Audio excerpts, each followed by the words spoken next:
Top of the day to you 19.8 thousand Awakening Warriors. This is Revolution. In this video, we are going to be talking about what if Vegeta used Ultra Ego in the Tournament of Power. How would it have affected the event and the results of the Tournament of Power? As we know, there are two continuities that contain the Tournament of Power, the manga and the anime. We'll go over both of those continuities in this video and maybe also discuss the overarching view that we believe Toriyama is trying to portray. Obviously, you've got to suspend your disbelief at least a little bit. It is a what if after all. That Vegeta would have attained Ultra Ego in the Tournament of Power. He only seemed to attain it in the manga after undergoing a bit of Hakai training with Beerus. In this what if or magic if scenario, Vegeta would achieve Ultra Ego at the same time Goku achieved Ultra Instinct Sign against Jiren in both continuities. Would it have done even better than Ultra Instinct Goku? That's what we're going to be answering in this video. Anyway guys, just before we begin, in the spirit of The Legend of Zelda Tears of the Kingdom being dropped, my favourite gaming franchise by the way, hopefully you've noticed that by the Triforce on my OC, a little puzzle. What rhymes with bribe? That's right, subscribe! Smash that subscribe button, click all notifications on, and smash a like on the video if you enjoy Dragon Ball content. So obviously the two continuities of Dragon Ball Super that contain the Tournament of Power were the anime by Trashe and the manga by Trashataro. I'm joking. Toei and Toyotaro. I actually don't mind Toyotaro that much, but yeah, Toei are pretty damn trash. And the main reason I think that is because of how they're dealing with One Piece at the moment. Animation, fantastic. The way they're dealing with the story. I mean, I feel like I've been watching Luffy punch Kaido for the last 400 years. Anyway, I digress. They're the two versions of the Tournament of Power that we have. Obviously, they do vary. The Tournament of Power, as I always say, it feels more like it was written for an anime due to all the fighting and the cinematic possibilities that could occur within it. Toyotaro obviously wrote the manga version after the events of the Tournament of Power, and it didn't quite hold up. I actually thought the Trashe version was better than the manga version, even though I think the Dragon Ball Super manga is better than the anime. I thought this arc suited the anime better than it did manga, because of the reasons I've just listed. I think the Granola arc will do as well. I think the Granola arc will be better in the anime than it was in the manga. If, of course, Trashe ever released Dragon Ball Super 2. In the anime, of course, Goku unveils Ultra Instinct Sign in episode 110 of the Dragon Ball Super anime. And obviously it does very well, but we later find out that Jiren really isn't using his full power still. He's still holding back quite a lot of power. Whis notes that Jiren is at the level of Gods of Destructions, perhaps beyond it. Obviously we know via a lot of information now that he isn't beyond the level of Gods of Destructions, he's just simply in the tier of Gods of Destructions. As I've mentioned before, there was a league table, Belmod's practically relegation fodder. Being stronger than Belmod doesn't make you stronger than Beerus. Jiren is at the level of Gods of Destructions. Obviously, the superhero movie with Toriyama actually penning it himself states that Jiren's power isn't that far removed from Goku and Vegeta. Given Vegeta only had Blue Evolution in the Tournaments of Power, it's likely referring to Goku and Vegeta's blue states, and I'm basically saying that it's their extended blue states, so Blue Evolution and Blue Kaioken, not just Super Saiyan Blue on its own. We get them in the manga as well, so it's likely considering them in the manga. So in this situation, it would be Vegeta fighting against Jiren rather than Goku. Vegeta steps up to Jiren. Jiren isn't using that much of his power. Obviously, Jiren holds back. He only fights with the amount of effort that he feels is necessary. Vegeta would potentially unlock Blue Evolution and then eventually unlock Ultra Ego against Jiren after being effectively defeated by Jiren using Super Saiyan Blue Evolution. As we know, Blue Evolution is considered quite strong by Jiren. Obviously, with the quotes from the Dragon Ball Super superhero movie, we know that the power of these two forms aren't that far removed. Jiren is stronger, guys. He is stronger at that point in time than Blue Evolution. You could make an argument for Moro Blue Evolution, but at that time, even after the Broly movie, Jiren is stronger than Blue Evolution in terms of raw power. But he has efficiency to boot as well, which makes his performances look incredibly dominating. Now, obviously in the anime Dragon Ball Super, there's been a theory for a long time that these characters kept getting vastly stronger. Some people theorizing thousands of times stronger throughout the 40-minute Tournament of Power. I've always called that bullshit. I do believe they get stronger throughout the Tournament of Power. The GT even states it at one point, but I think they're incremental increases, and I think people put too much value in some of the Jiren's excited about fighting comments as Jiren basically using more and more power. We know that Jiren is efficient with his power. Even if he is excited and he is using more ki in terms of his aura, that doesn't mean he's throwing every punch at 100%. He throws his punches or his attacks at the level that is required to be slightly better than his opponent in order to conserve energy. It's extremely strategic. He is a strategic genius. Obviously, we know that the Ultra Instinct sign, or Omen as it was referred to in the anime, is able to compete with Jiren, especially when he gets to the third phase of it, and when he gets to complete Ultra Instinct in episode 130, he's able to overwhelm Jiren, forcing Jiren to use his awakened state or his 100% state.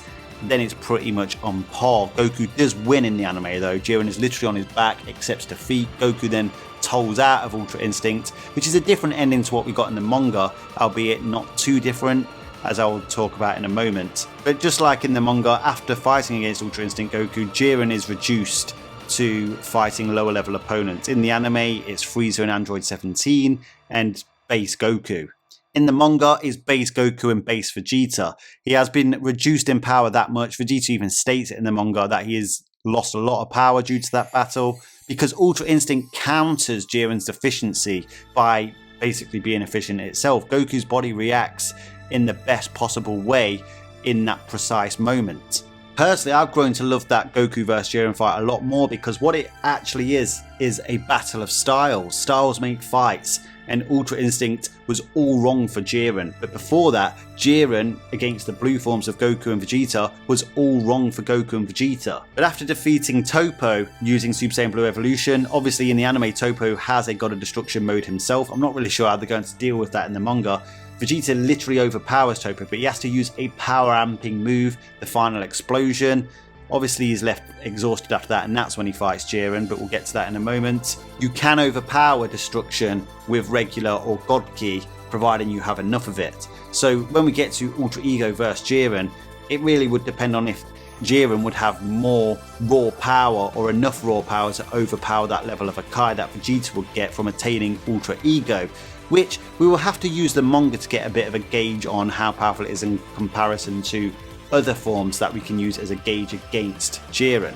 Because let's face it, in the Tournament of Power, who can defeat Jiren? It's open season on basically everyone else. Now obviously we've got a cross continuities here, but the important thing I really want to stress is that through the manga, what we do really get is the vision of Toriyama and how he sees these forms. And I know Toyotaro had his part in developing Ultra Ego, but if the anime is to return and adapt the manga stories, which if it does return and Trashe give us what we want, then it's likely it will just adapt what we've got in the manga already. So what we will likely get is Toei following Toriyama's overriding vision, and even if they think there's something that slightly contradicts that in their previous iteration of Dragon Ball Super, which they adapted from Toriyama's bullet points, I believe it was, you know, they will find a way to make the story work so it closely fits with Toriyama's vision. And just to cover the end event in the manga, Goku fights Jiren up until the point Goku tolls out of Ultra Instinct again.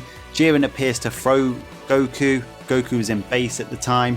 Some people state that he threw Goku out of Ultra Instincts. I think Goku just told out. I can't see him being thrown and literally knocked out of Ultra Instinct from a toss. Then Jiren is able to fight against two base level Saiyans and completely overpowered by Golden Frieza at the end to be knocked off the stage. And this is a tired Golden Frieza. So basically, even though he wasn't defeated completely like he was in the anime, in the manga, he was reduced to basically base Saiyan level. He was slightly stronger than them, but he was struggling. He wasn't at Super Saiyan level, God level Saiyans. He was severely reduced in power. So obviously Goku has re-attained Ultra Instinct in the manga in following events. He did struggle to re-attain it. He wasn't able to use it at will. That is something that Vegeta can do after attaining Ultra Ego. Vegeta was able to use Ultra Ego against Granola and then against Gas. He didn't have to go through any refinding his method of achieving it like Goku did with Ultra Instinct. Vegeta can tap into Ultra Ego at will. He simply has to think of destruction. Vegeta's abilities with Ultra Ego differ from Goku's as well. Goku's does come with Mastery of Self movement, some really good martial arts hacks. I've said before, the hacks of Ultra Instinct for a martial artist are better than Vegeta's hacks that he gets with Ultra Ego, which is essentially destruction. But destruction in this particular instance might be more useful than what Ultra Instinct was, simply because it would reduce this fight to a battle of power. And Vegeta, after attaining Ultra Ego against Granola, surpass that power of Ultra Instinct Goku. So really it's a question of what is the difference in power between Blue Kaioken times 20 or Blue Kaioken in the manga to Ultra Instinct, and what is the difference in power between Blue Evolution, which is mostly portrayed as a form relevant to Blue Kaioken. What is the difference between Blue Evolution and Ultra Ego? Well, based on the battle against Granola, it would appear that in terms of raw power, that Ultra Ego has a greater power difference. Now, even if you want to say it's similar, there is still something else that comes with Ultra Ego as well. When he receives damage, he gets stronger. So the question is Jiren strong enough to inflict enough damage on Vegeta? Well, in terms of martial arts ability, you could definitely land a lot of shots. However, Granola and Gas were both definitely stronger than Ultra Ego Vegeta at the time of fighting him. Would Jiren definitely be stronger? Given that he wasn't particularly stronger than Ultra Instinct, and we've just talked about how Ultra Ego may be a bigger amplification over Blue Evolution than Ultra Instinct is over Blue Kaioken, it's highly unlikely that Jiren is going to be stronger than Ultra Ego Vegeta, a Tournament of Power Ultra Ego Vegeta, obviously not the Granola arc Ultra Ego Vegeta. Even then, every time Jiren lands a hit, which I do believe he would still be capable of, is actually just making Vegeta stronger. So as the fight goes on, Jiren is going to be fighting at such a level he's going to be tiring out quickly, like he did against Ultra Instinct Goku, and he's only making his opponent stronger. Now obviously, Vegeta can actually last a long time in Ultra Ego, providing he doesn't take too much damage. I don't think Jiren's capable of inflicting enough damage to knock Vegeta out of Ultra Ego. In fact, here's something that's never really been discussed about Ultra Ego's abilities before. Vegeta can afford to go pretty much kamikaze simply because he wants to take damage. As long as he knows his opponent isn't going to throw a devastating blow, then he can afford to go hell for leather. So quite simply put, if Vegeta unlocked Ultra Ego in the Tournament of Power in episode 110 or episode 130 or in the manga in chapter 39, chapter 40, whichever version of events that Vegeta unlocks Ultra Ego, he defeats Jiren. Vegeta wins the Tournament of Power and gets the wish, and likely doesn't wish for everyone to be restored to life and everyone gets erased. Well, at least in the anime. In the manga, maybe not. Quite simply put, Ultra Ego at least gets Vegeta to a level of raw power that Ultra Instinct Goku had, if not beyond it. He can take damage and then get stronger, he can last longer in the form, and Jiren pretty much needs to fight at 100% to even compete with an Ultra form, like we saw in the Tournaments of Power in both the anime and the manga. So his efficiency then becomes obsolete. Destruction is obviously more potent than regular ki as well, and ultimately Vegeta just keeps getting stronger, so it just gets worse and worse for Jiren. As Jiren was in the Tournament of Power, this is just a stylistic nightmare for him. Anyway guys, that is why Ultra Ego Vegeta changes the entire Tournament of Power. Let me know if you enjoyed this video down in the comment section. Give me your thoughts if you agree or disagree with any of it, of course. I look forward to reading your comments. Until next time, Ad Astra.